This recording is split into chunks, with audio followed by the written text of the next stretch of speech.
C Joseph Vijay எனும் நான்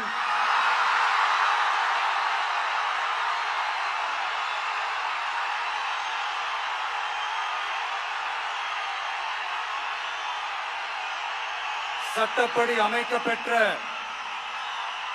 இந்திய அரசியல் அமைப்பின்பால்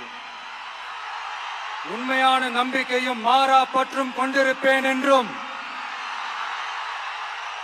இந்திய நாட்டின் ஒப்பில்லாத முழு முதல் ஆட்சியையும் ஒருமையையும் நிலை நிறுத்துவேன் என்றும் தமிழ்நாட்டு அரசின் முதலமைச்சராக உண்மையாகவும் உளச்சான்றின்படியும் என் கடமைகளை நிறைவேற்றுவேன் என்றும் அரசியல் அமைப்பிற்கும் சட்டத்திற்கும் இணங்க